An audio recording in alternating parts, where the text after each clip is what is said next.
வணக்கம். ஜெயா பிளஸ் செய்திகளுக்காக கார்த்திகா பிரகாஷ். விரிவான செய்திகளை பார்ப்பதற்கு முன்னதாக தலைப்புச் செய்திகளை பார்க்கலாம்.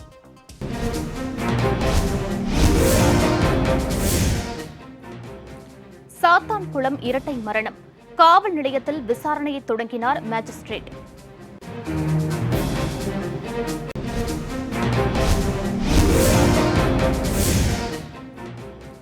தென்காசியில் காவல்துறை தாக்கியதால் இளைஞர் உயிரிழந்துள்ளதாக எழுந்த புகார். நீதி கேட்டு கடையடைப்பு போராட்டம்.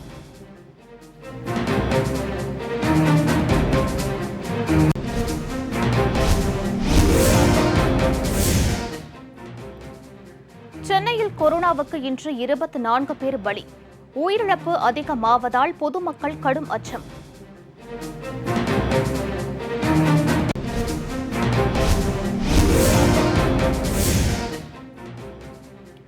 சென்னை, மதுரை மாவட்டங்களில் எவ்வித தளர்வுமின்றி இன்று முழு ஊரடங்கு. கொரோனா தீவிர பரவலை கட்டுப்படுத்த நடவடிக்கை.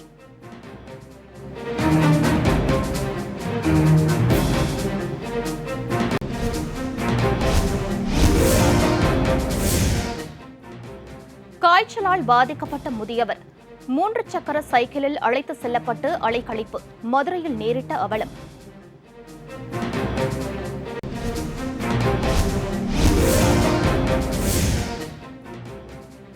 சென்னையில் 51,699 பேருக்கு கொரோனா பாதிப்பு.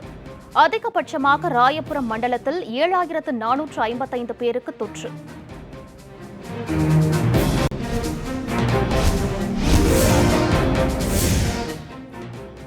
செங்கல்பட்டு மாவட்டத்தில் 5,000 தாண்டிய கொரோனா பாதிப்பு. மதுரையில் இன்று 300 பேருக்கு தொற்று.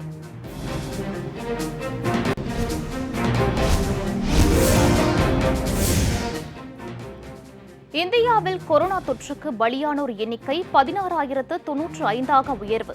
கடந்த 24 மணி நேரத்தில் 20,000 பேருக்கு பாதிப்பு.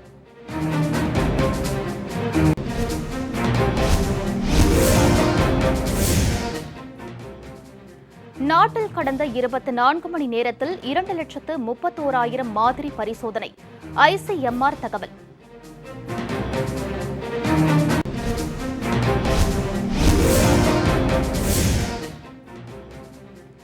பொது முடக்கு மற்றும் டீசல் விலை உயர்வால் 1,500 கோடி ரூபாய் இழப்பு. லாரி உரிமையாளர்கள் வேதனை.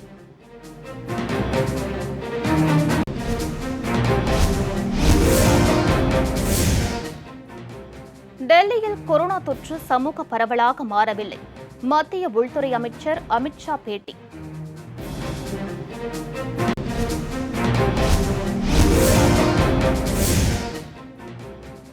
மகாராஷ்டிர மாநிலத்தில் 1,60,000 தாண்டிய பாதிப்பு. நிபந்தனையுடன் செயல்பட தொடங்கிய சலூன்கள்.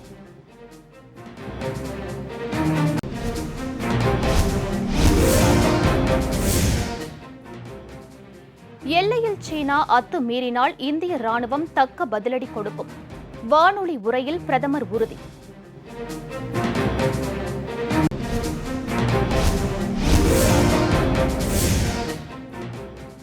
கர்நாடக மாநிலத்தில் இருந்து பாஸ் இல்லாமல் தமிழகத்திற்கு குறுக்கு வழியில் வரும் மக்கள் திருப்பி அனுப்பும் நடவடிக்கையில் போலீசார் தீவிரம்.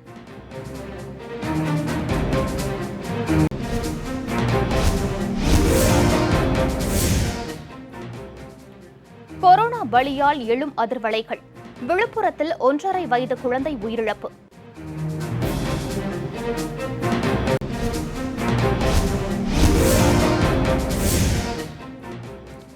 திண்டுக்கல் அரசு மருத்துவமனையில் சுகாதாரமற்ற கொரோனா சிகிச்சை வார்டு. நோயாளிகள் வேதனை.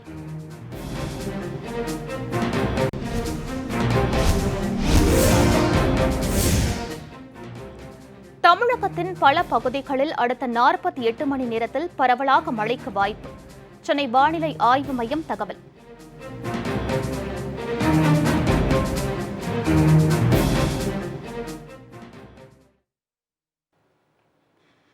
இனி விரிவான செய்திகள். சாத்தான்குளத்தில் தந்தை மற்றும் மகன் சிறை காவலில் உயிரிழந்த கொடூர சம்பவம் தொடர்பாக நீதிபதிகள் காவல் நிலையத்தில் விசாரணை மேற்கொண்டனர். தூத்துக்குடி மாவட்டம் சாத்தான்குளத்தினைச் சேர்ந்த செல்போன் கடை உரிமையாளர்களான பென்னெக்ஸ் மற்றும் அவரது தந்தை ஜெயராஜ் ஆகியோரை சாத்தான்குளம் காவல்துறையினர் சித்திரவதை செய்து கோவில்பட்டி கிளை சிறையில் அடைத்தனர். அங்கு தந்தை மகன் இருவரும் அடுத்தடுத்து மர்மமான முறையில் உயிரிழந்தனர். இந்த கொடூர சம்பவம் சாத்தான்குளம் பகுதியில் பொது மக்களிடமும் வியாபாரிகளிடமும் பெரும் கொந்தளிப்பை ஏற்படுத்தியது. இதனை கண்டித்து தமிழகம் முழுவதும் வியாபாரிகள் கடையடைப்பு போராட்டத்தில் ஈடுபட்டதுடன் பல்வேறு அமைப்புகளும் நீதி கேட்டு போராட்டத்தில் ஈடுபட்டு வருகின்றனர். இந்நிலையில் கோவில்பட்டி குற்றவியல் நீதிமன்ற மேஜிஸ்ட்ரேட் திரு பாரதிதாசன், தூத்துக்குடி குற்றவியல் நீதிமன்ற மேஜிஸ்ட்ரேட் திருமதி ஹேமா ஆகியோர் சாத்தான்குளம் காவல் நிலையத்தில் இன்று நேரில் விசாரணை மேற்கொண்டனர். தொடர்ந்து காவலர்கள் மீது நீதிமன்றத்திலும் விசாரணை நடத்த உள்ளதாகவும் தெரிவிக்கப்பட்டுள்ளது.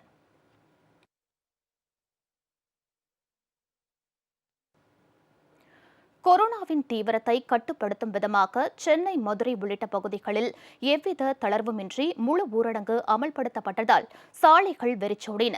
சென்னை காவல் எல்லைக்கு உட்பட்ட பகுதிகளிலும், காஞ்சிபுரம், செங்கல்பட்டு, திருவள்ளூர் மாவட்டங்களின் சில பகுதிகளிலும் 19ஆம் தேதி முதல் முழு ஊரடங்கு அறிவிக்கப்பட்டது. அதன்பின் மதுரை, தேனி மற்றும் அவற்றை சுற்றியுள்ள பகுதிகளிலும் முழு ஊரடங்கு அறிவிக்கப்பட்டு அமலில் உள்ளது. எனினும் ஞாயிற்றுக்கிழமைகளில் எவ்வித தளர்வுமின்றி ஊரடங்கு அமல்படுத்தப்படும் என அறிவிக்கப்பட்டிருந்தது. இதனைத் தொடர்ந்து சென்னையில் முக்கிய வீதிகள் அனைத்தும் வெறிச்சோடி காணப்பட்டன. கடைகள் அனைத்தும் அடைக்கப்பட்டிருந்தன. பொதுமக்கள் வெளியே வர வேண்டாம் என போலீசார் ஒலிபெருக்கி மூலம் எச்சரிக்கை விடுத்தனர். புறநகர் பகுதிகளான குரோம்பேட்டை, பல்லாவரம், தாம்பரம், சோழிங்கநல்லூர் ஆகிய பகுதிகள் முழு ஊரடங்கு காரணமாக மக்கள் நடமாட்டமின்றி காணப்பட்டது. தென் மாவட்டங்களுக்கு செல்லும் முக்கிய சாலையான ஜிஎஸ்டி சாலை வெறிச்சோடி காணப்பட்டது. காஞ்சிபுரம் மாவட்ட எல்லையில் உள்ளடங்கிய மாங்காடு, குன்றத்தூர் உள்ளிட்ட பகுதிகளில் முழு ஊரடங்கு அமலாகி வரும் நிலையில் ஸ்ரீபெரும்புதூரை அடுத்த செட்டிப்பேடு, சென்னை பெங்களூரு தேசிய நெடுஞ்சாலை வெறிச்சோடி காணப்பட்டது. வாகனங்கள் அனைத்தும் தணிக்கை செய்யப்பட்டு முறையான ஆவணங்கள் வைத்துள்ள வாகனங்கள் மட்டும் அனுமதிக்கப்படுகின்றன. இதேபோன்று மதுரை மாவட்டம் முழுவதிலும் முழு ஊரடங்கு அமலில் உள்ளது.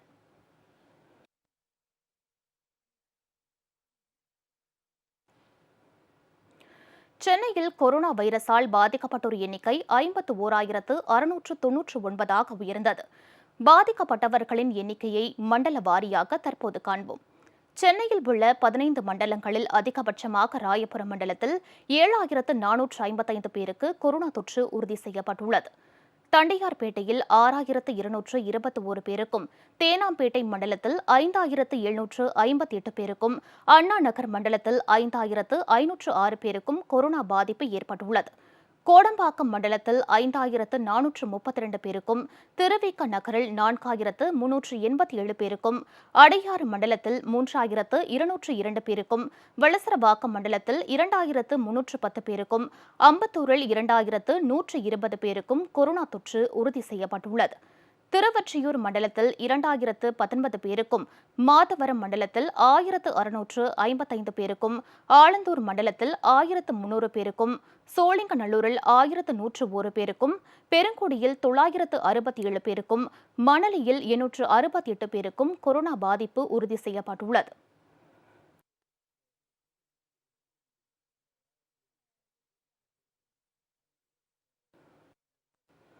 இந்தியாவில் 24 மணி நேரத்தில் 19,000க்கும் அதிகமானோர் கொரோனாவால் பாதிக்கப்பட்டுள்ளனர். 410 பேர் பலியாகியுள்ளனர். இந்தியாவில் அதிகபட்சமாக மகாராஷ்டிரா மாநிலத்தில் கொரோனாவால் பாதிப்பு அடைந்தோர் எண்ணிக்கை 1,50,000 தாண்டியுள்ளது. 3வது நாளாக நேற்று புதிதாக 5,000க்கும் அதிகமானோருக்கு கொரோனா தொற்று உறுதி செய்யப்பட்டுள்ளது. இதனால் அங்கு பாதிக்கப்பட்டோர் எண்ணிக்கை 1,60,000 தாண்டியுள்ளது. இந்தியாவில் இதுவரை உயிரிழந்தோர் எண்ணிக்கை 16,095 உயர்ந்துள்ளது.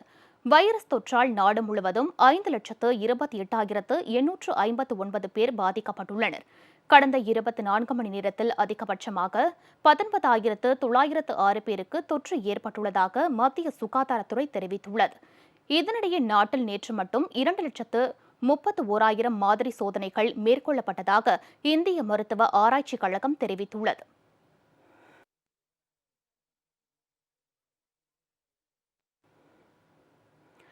போர் பதற்றத்தை ஏற்படுத்தி வரும் சீனாவிற்கு பதிலடி கொடுக்கும் வகையில் லடாக் பகுதியில் இந்திய ராணுவம் ஏவுகணைகளை குவித்து வருகிறது.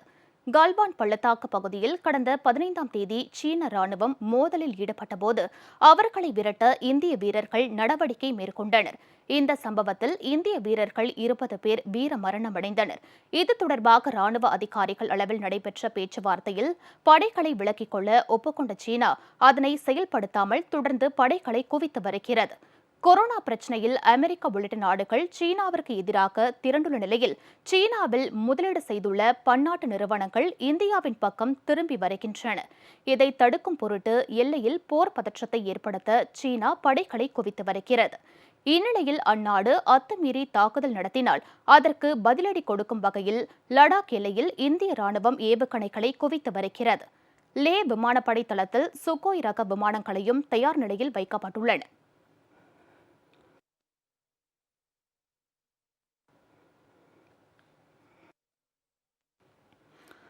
மகாராஷ்டிரா மாநிலத்தில் முடித்திருத்தும் நிலையங்கள் நிபந்தனையுடன் செயல்பட தொடங்கின. தேசிய அளவில் கொரோனா பாதிப்பில் மகாராஷ்டிரா மாநிலம் முதலிடத்தில் உள்ளது. அங்கு 1,59,000க்கும் மேற்பட்டோர் கொரோனா தொற்றால் பாதிக்கப்பட்டுள்ளனர். ஊரடங்கு காரணமாக கடந்த 3 மாதங்களுக்கும் மேலாக அங்கு முடித்திருத்தும் நிலையங்கள் மூடப்பட்டிருந்தன. இதனால் போதிய வருவாய் இல்லாததால் 12 முடித்திருத்தும் தொழிலாளர்கள் தற்கொலை செய்து கொண்டனர். இதனைத் தொடர்ந்து பல்வேறு தரப்பிலும் கோரிக்கைகள் வலுத்ததை அடுத்து முடித்திருத்தும் நிலையங்கள் நிபந்தனைகளுடன் திறக்க அரசு ஒப்புக்கொண்டது. மகாராஷ்டிரா முழுவதும் முடித்திருத்தும் நிலையங்கள் இன்று திறக்கப்பட்டன. முடி திருத்துபவர்களும் வாடிக்கையாளர்களும் முகக்கவசம் அணிந்திருக்க வேண்டும். 2 மணி நேரத்திற்கு ஒருமுறை கடையையும் உபகரணங்களையும் கிருமி நாசினி கொண்டு சுத்தம் செய்ய வேண்டும். ஒருவருக்கு பயன்படுத்திய துணியை மற்றொருவருக்கு பயன்படுத்தக்கூடாது ஆகிய நிபந்தனைகள் விதிக்கப்பட்டுள்ளன.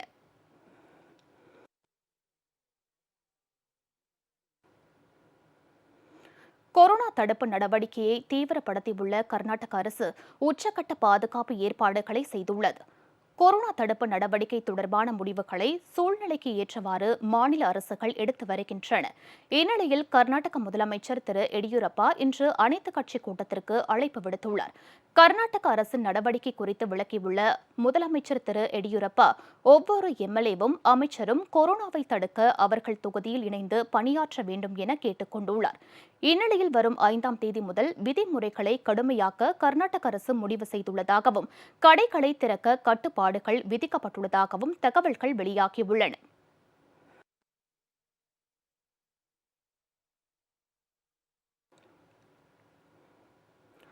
கொரோனா தொற்றை 7 நாட்களுக்குள் குணப்படுத்தும் ஆயுர்வேத மருந்தை கண்டுபிடித்திருப்பதாக விளம்பரம் செய்த விவகாரத்தில் பாபா ராம்தேவ் மீது ராஜஸ்தான் உள்ளிட்ட மாநிலங்களில் போலீசார் வழக்கு பதிவு செய்துள்ளனர்.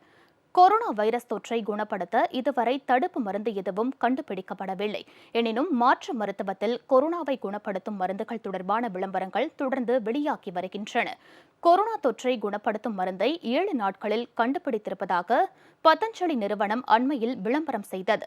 விதிமுறைகளை மீறியும் மத்திய ஆயுஷ் அமைச்சகத்தின் அனுமதியின்றியும் இந்த விளம்பரத்தை வெளியிட்டது தொடர்பாக பதஞ்சலி நிறுவனர் ராம்தேவ் உள்ளிட்ட 5 பேர் மீது பீகார், மகாராஷ்டிரா, ராஜஸ்தான் மாநிலங்களில் போலீசார் வழக்கு பதிவு செய்துள்ளனர்.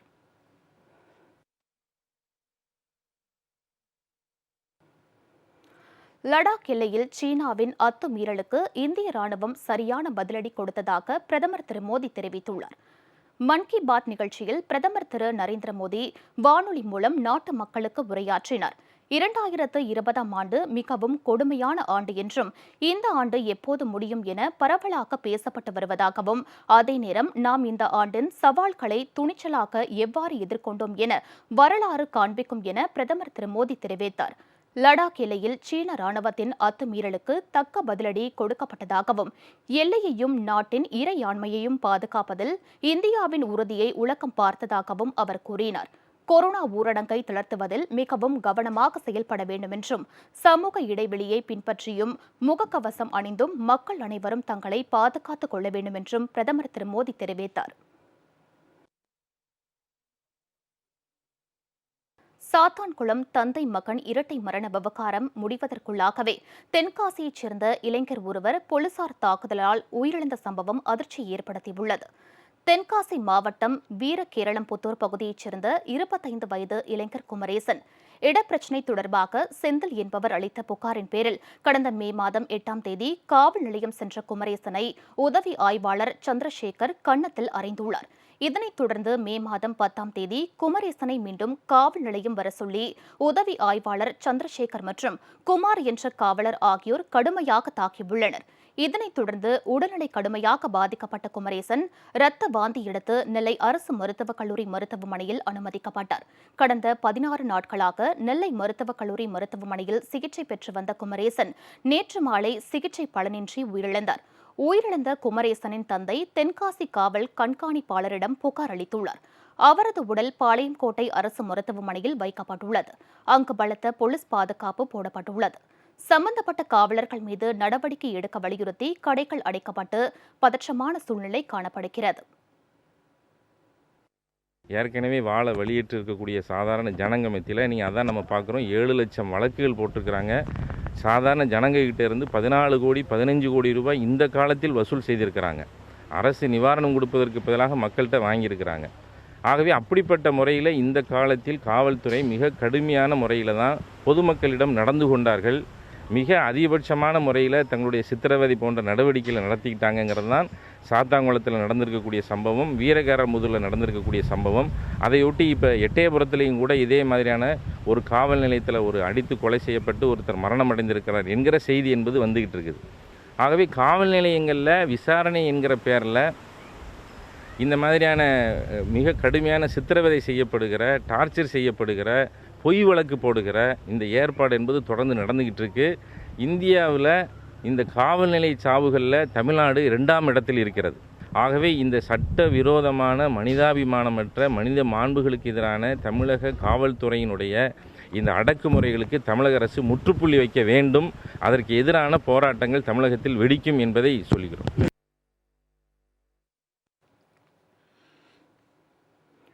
சென்னையில் இன்று 24 பேர் பலியாகியுள்ளனர்.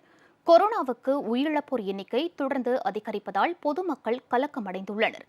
தமிழகத்தில் அசுர வேகத்தில் கொரோனா பாதிப்பு மற்றும் உயிரிழப்பு அதிகரித்து வருகிறது. தமிழகம் முழுவதும் நேற்று வரை 1000க்கும் மேற்பட்டோர் பலியாகினர். இந்நிலையில் சென்னையில் கொரோனா தொற்று பரவல் அதிகரிப்பதாலும் பலி எண்ணிக்கை உயர்ந்து வருவதால் பொதுமக்கள் மிகுந்த அச்சத்திற்கு ஆளாகியுள்ளனர். இந்நிலையில் இன்று சென்னை ராஜீவ்காந்தி அரசு மருத்துவமனையில் 7 பேரும், ஓமந்தூரார் பன்னோக்கு மருத்துவமனையில் 7 பேரும், ஸ்டான்லி மருத்துவமனையில் 5 பேர் என இன்று 24 பேர் உயிரிழந்தனர். சென்னையில் மற்றும் நேற்று 46 பேர் உயிரிழந்த நிலையில் இன்று காலை நிலவரப்படி மேலும் 24 பேர் உயிரிழந்துள்ளனர். சென்னையை தவிர பிற மாவட்டங்களில் இதுவரை 249 பேர் பலியாகியுள்ளனர்.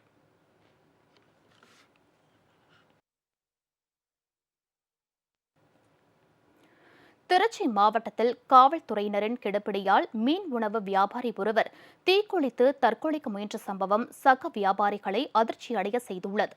திருச்சி வயலூர் உய்யக்கொண்டான் வாய்க்கால் பகுதியில் இன்பராஜ் என்பவர் சுமார் 10 வருடத்திற்கு மேலாக மாலை நேர மீன் உணவு கடை வைத்து பிழைப்பு நடத்தி வருகிறார். இந்நிலையில் திருச்சி அரசு மருத்துவமனை காவல் உதவி ஆய்வாளர் திரு கிருஷ்ணமூர்த்தி இன்பராஜின் கடையை அடித்து நொறுக்கியுள்ளார். இதனால் மனமுடைந்த இன்பராஜ் தலையில் மண்ணெண்ணெய் ஊற்றிக்கொண்டு சாலையில் தற்கொலை முயற்சி செய்தார். அதனை அக்கம் பக்கத்தினர் தடுத்து நிறுத்தியதால் நடு ரோட்டில் உட்கார்ந்து போராட்டத்தில் ஈடுபட்டார்.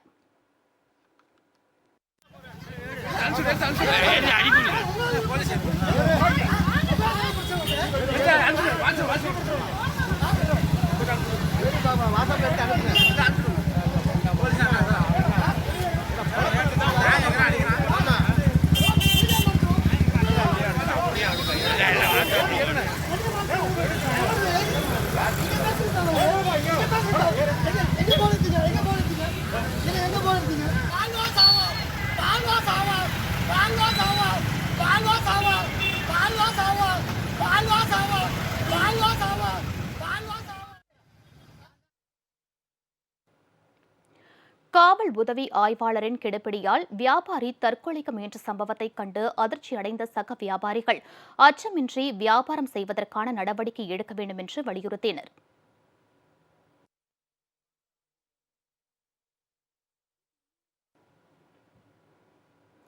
விழுப்புரத்தில் கொரோனா பாதிப்பால் 1.5 வயது ஆண் குழந்தை உயிரிழந்த சம்பவம் சோகத்தை ஏற்படுத்தியுள்ளது. திண்டிவனம் அருகே உள்ள நீர் பெருந்தகரம் கிராமத்தைச் சேர்ந்த 1.5 வயது ஆண் குழந்தைக்கு திடீரென மூச்சு திணறல் ஏற்பட்டதால் விழுப்புரம் அரசு மருத்துவக் கல்லூரி மருத்துவமனையில் சிகிச்சைக்காக கடந்த 26ஆம் தேதி பெற்றோர் அனுமதித்தனர். அந்த குழந்தைக்கு கொரோனா பரிசோதனை எடுக்கப்பட்டு தீவிர சிகிச்சை அளிக்கப்பட்டு வந்த நிலையில் பரிசோதனை முடிவுகள் வருவதற்கு முன்பே சிகிச்சை பலனின்றி குழந்தை உயிரிழந்தது. இந்நிலையில் குழந்தைக்கு எடுக்கப்பட்ட கொரோனா பரிசோதனை முடிவு இன்று காலை மருத்துவமனை நிர்வாகத்திற்கு கிடைத்தது. அதில் குழந்தைக்கு கொரோனா இருப்பது உறுதியானதால் குழந்தையின் பெற்றோர் மற்றும் உறவினர்கள் மருத்துவமனைக்கு அழைத்து வரப்பட்டு கொரோனா பரிசோதனை செய்யப்பட்டது.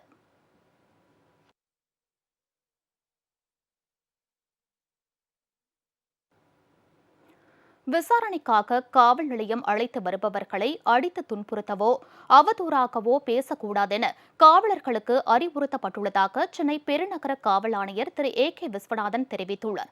சென்னை மின் பகுதியில் கொரோனா தடுப்பு பணிகளை ட்ரோன் மூலம் ஆய்வு செய்த பின் செய்தியாளர்களை சந்தித்த அவர் போலி பாஸ் மூலம் பயணம் மேற்கொண்டதற்காக 58 வாகனங்கள் பறிமுதல் செய்யப்பட்டுள்ளதாகவும் கூறினார். இதுவரை 52,234 வாகனங்கள் பறிமுதல் செய்யப்பட்டிருக்கின்றன. 60,131 வழக்குகள் 144 தடையை மீறியதற்காக பதிவு செய்யப்பட்டுள்ளன. 24,704 வழக்குகள் முகக்கவசம் அணியாமை, சமூக இடைவெளி கடைபிடிக்காமை ஆகியவற்றுக்காக வழக்கு இந்த 23,704 வழக்குகள் பதிவு செய்யப்பட்டிருக்கின்றன.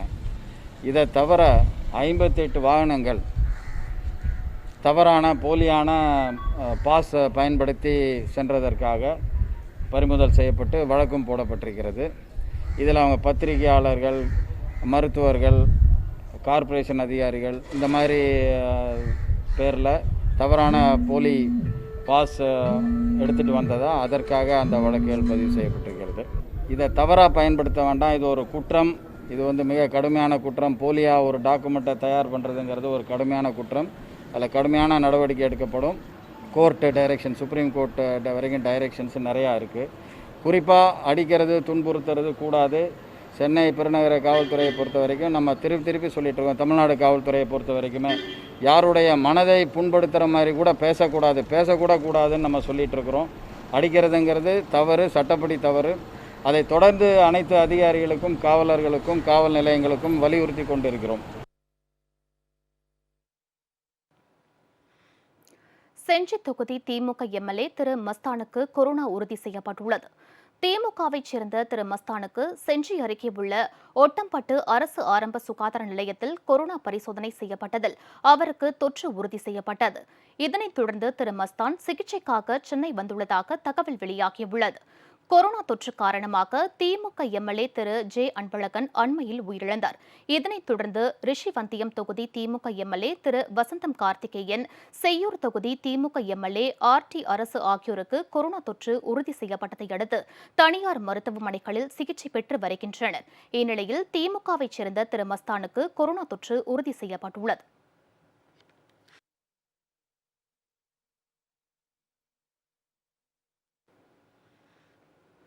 இனி மேலும் சில நிகழ்வுகளை வேகச் செய்திகளாக காண்போம். ராமநாதபுரம் மாவட்டம் சாயல்குடி அருகே பயிர் காப்பீடு இழப்பீட்டுத் தொகை வழங்க கோரி பட்டா, அடங்கல் சான்றுகளுடன் வயலில் இறங்கி விவசாயிகள் போராட்டத்தில் ஈடுபட்டனர். கரிசல்குளம் கிராமத்தில் தொடக்க வேளாண்மை கூட்டுறவு வங்கி மூலம் கடந்த 2018-19 ஆண்டில் பயிர் காப்பீடு செய்த விவசாயிகளுக்கு இதுவரை இழப்பீடு வழங்கவில்லை என கூறப்படுகிறது. இதனால் ஆத்திரமடைந்த விவசாயிகள் பட்டா, அடங்கல் சான்றுகளுடன் தங்களது வயல்களில் இறங்கி போராட்டத்தில் ஈடுபட்டனர்.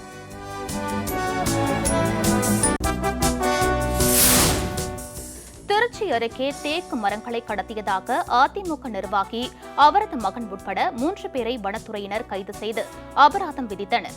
சோழமாதேவியில் இருந்து கிழக்குறிச்சி வரை வனத்துறை கட்டுப்பாட்டில் இருக்கும் தேக்கு மரங்களை சிலர் வெட்டி கடத்தி விற்பதாக மாவட்ட வனத்துறையினருக்கு தகவல் கிடைத்துள்ளது.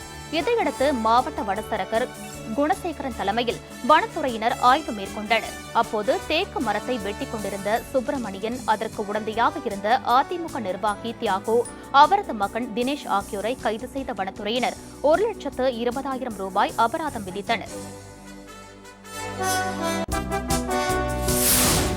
கர்நாடக மாநிலத்தில் இருந்து இ பாஸ் இல்லாமல் குறுக்கு வழியில் ஈரோடு மாவட்ட எல்லைக்குள் வாகனங்கள் நுழைவதால் சோதனையை தீவிரப்படுத்த பொதுமக்கள் கோரிக்கை விடுத்துள்ளனர். தமிழக கர்நாடக எல்லைகளில் அமைந்துள்ள சோதனைச் சாவடிகளில் இ பாஸ் இல்லாமல் வரும் வாகனங்கள் அனுமதிக்கப்பட்டதால் திருப்பி அனுப்பப்பட்டு வருகிறது. இந்நிலையில் கர்நாடக மாநிலத்தில் இருந்து இ பாஸ் இல்லாமல் வாகனங்களில் வருபவர்கள் குருப்பருட்டி அருளவாடி கிராமத்தில் குறுக்கு வழியில் தமிழக எல்லைக்குள் வருகின்றனர். எனவே மாநில எல்லையில் உள்ள குறுக்கு வழிகளை கண்டறிந்து சோதனையை தீவிரப்படுத்த வேண்டும் என பொதுமக்கள் கோரிக்கை விடுத்துள்ளனர். மதுரை சமயநல்லூரில் பிள்ளைகள் கைவிட்டதால் வயதான தம்பதியர் தூக்கிட்டு தற்கொலை செய்து கொண்ட சம்பவம் அதிர்ச்சியை ஏற்படுத்தியுள்ளது. சமயநல்லூர் வைகை காலனியைச் சேர்ந்த மச்சக்காலை பசுபதி தம்பதியரின் 3 மகன்களும் திருமணம் முடிந்து தனித்தனியே சென்றுவிட்டனர். பிள்ளைகளின் அரவணைப்பு இல்லாமல் தனித்தனியே வசித்து வந்த பெற்றோர் மனமுடைந்து தூக்கிட்டு தற்கொலை செய்து கொண்டனர். தகவல் அறிந்த போலீசார் உடல்களை கைப்பற்றி பிரேத பரிசோதனைக்கு அனுப்பி வைத்தனர். திருச்சி அருகே போலி இ பாஸ் தயாரித்த கம்ப்யூட்டர் சென்டர் உரிமையாளர், கார் ஓட்டுநர் ஆகியோரை கைது செய்து போலீசார் விசாரணை மேற்கொண்டு வருகின்றனர். திருச்சி புதுக்கோட்டை நெடுஞ்சாலையில் திருவெரும்பூர் டிஎஸ்பி திரு சுரேஷ்குமார் தலைமையில் போலீசார் வாகன சோதனையில் ஈடுபட்டிருந்தனர். அப்போது தேவக்கோட்டையில் இருந்து சந்தேகத்திற்கிடமாக வந்த காரை பிடித்து சோதனையில் ஈடுபட்டனர். அதில் அவர்கள் வைத்திருந்த இ பாஸை ஆய்வு செய்ததில் அது போலியானது என்றும் காரை ஓட்டி வந்த டிரைவர் திருவானைக்கோவில் முரளி என்பதும் தெரியவந்தது. விழுப்புரம் மாவட்டம் திண்டிவனத்தில் போலீசாரால் பறிமுதல் செய்யப்பட்ட 20,000க்கும் மேற்பட்ட மது பாட்டில்கள் ஜேசிபி வாகனம் மூலம் அளிக்கப்பட்டன. வாகன சோதனையில் போலீசாரால் பறிமுதல் செய்யப்பட்ட மது பாட்டில்கள் திண்டிவனம் மதுவிலக்கு அமலாக்க பிரிவு குடோனில் வைக்கப்பட்டிருந்தது. குடோன் முழுவதுமாக நிரம்பியதால் திண்டிவனம் குற்றவியல் நீதிமன்ற நடுவர் நளினி தேவியின் முன்னிலையில் ஒப்புதல் பெற்று சுமார் 20,000க்கும் மேற்பட்ட மது பாட்டில்களை சாலையில் கொட்டி ஜேசிபி இயந்திரத்தை ஏற்றி உடைத்து அளித்தனர்.